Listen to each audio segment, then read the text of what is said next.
زبان سے لا الہ الا اللہ پڑھ لینا ہی کافی نہیں ہے، لا الہ الا اللہ کے تقاضوں کو نبھانا بھی ضروری ہے۔ جب ہم یہ کہہ لیتے ہیں کہ ہم نے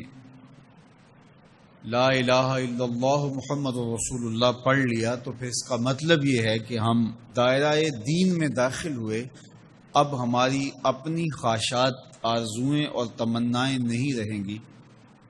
دین جو ہمیں تلقین کرے گا وہی ہمارا طرز زندگی ہوگا۔ اگر کوئی شخص اللہ اور اس کے رسول کو مانتا ہے لیکن اللہ اور اس کے رسول کی نہیں مانتا، تو پھر اس نے ماننے کا حق ہی ادا نہیں کیا۔ اس لیے شریعت بیضا ہم سے اس بات کی متقاضی ہے کہ ہم اللہ اور اس کے رسول کی ہر بات کو مانیں، اور جو ان کی طرف سے ہمیں نظم زندگی اختیار کرنے کی تلقین کی گئی ہے وہ ہم اختیار کریں۔ آج ایس او پیز کا تذکرہ ہے۔ مختلف شعبہ حیات میں جب آپ کسی بھی دائرے میں داخل ہوتے ہیں تو وہاں کے ضوابط کو، وہاں کے قوانین کو فالو کرنا آپ کے اوپر لازم ہوتا ہے۔ آپ شہری ہیں پاکستان کے، لیکن آپ کو کسی ملک میں سفر کرنا ہوتا ہے، تو جتنی دیر تک آپ وہاں رہتے ہیں تو آپ کو قوانین ان کے فالو کرنے ہوتے ہیں، ان کے ضوابط کے مطابق آپ کو وقت گزارنا ہوتا ہے۔ تو یہ بات اچھی طرح سے ذہن میں رکھیے گا کہ اسلام صرف اعتقادات کا نام ہی نہیں ہے، بلکہ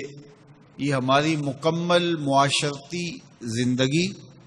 ہماری مکمل اقتصادی زندگی، ہماری اخلاقی اقدار،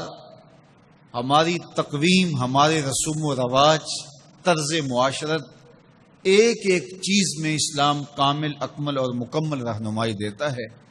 تو جب ہم ایمان کی دولت سے مالا مال ہو گئے تو پھر اسلام کے دیے ہوئے ضابطے کو ہمیں حرف بحرف پورا کرنا پڑے گا۔ تو جو شخص اسلام کے دیے گئے اصول و ضوابط کے مطابق زندگی گزارتا ہے اور صالح اعمال اس کی زندگی کا شعار بن جاتا ہے، تو پھر اللہ اس کو صلہ کیا دیتا ہے؟ ایک تو آخرت کا اجر ہے جو اس کو عطا کیا جائے گا، وہ تو ہے ہی ہے، لیکن اس دنیا کی زندگی میں بھی اللہ جل شانہ اس کو جزا کی صورت میں صالح، پاکیزہ، ستھری، مطمئن زندگی عطا کرتا ہے۔ اللہ اس کے لیے رزق حلال کے اسباب پیدا کر دیتا ہے۔ دیکھیے، جو میری اور آپ کی قسمت میں لکھا ہے، ہمارا جو مقسوم ہے، وہ ہمیں مل کے رہے گا۔ جب بچہ شکم مادر میں 120 دن کا ہوتا ہے، صحیح حدیث میں آتا ہے کہ اس کا رزق بھی لکھ دیا جاتا ہے، اس کی عمر بھی لکھ دی جاتی ہے، اس کا شقی و سعید ہونا بھی لکھ دیا جاتا ہے۔ یہ لکھ دیا گیا ہے،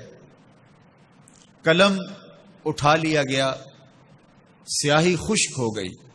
میرا اور آپ کا لکھا ہوا مقدور ہے، مقسوم ہے، وہ ہمیں ہر صورت میں مل کے رہے گا۔ لیکن یہ ہمارا اختیار ہے کہ ہم اس لکھے ہوئے کو، اس مقسوم کو حاصل کیسے کرتے ہیں، بذریعہ حلال حاصل کرتے ہیں یا بذریعہ حرام حاصل کرتے ہیں، تو یہ انسان پہ چھوڑا گیا ہے۔ لیکن جو شخص اچھے اعمال کے ذریعے سے اپنے رب کی رضا جوئی میں لگا رہتا ہے، تو اللہ اس کے مقسوم کو اس تک حلال ذرائع سے پہنچاتا ہے، اس کو اس کی توفیق نصیب کر دیتا ہے کہ وہ حرام کی طرف نظر بھی اٹھا کر نہیں دیکھتا اور وہ حلال رزق اختیار کرتا ہے۔ تو جو اچھے اعمال کرنے لگتا ہے، اللہ اس کے لیے ایسے راہ کشادہ کر دیتا ہے کہ اس کو نیکی کی توفیق دیتا ہے اور گناہوں سے اس کو محفوظ رکھتا ہے، اس کے لیے اسباب مہیا کر دیتا ہے۔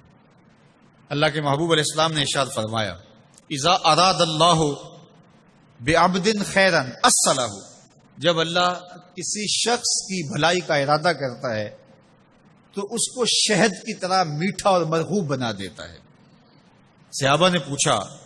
یا رسول اللہ صلی اللہ علیہ وسلم، وکیف اصلہ،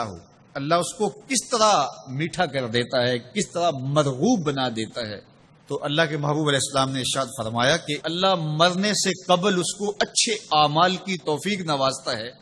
اور پھر فرمایا فَيَقْبِضُهُ عَلَيْهِ،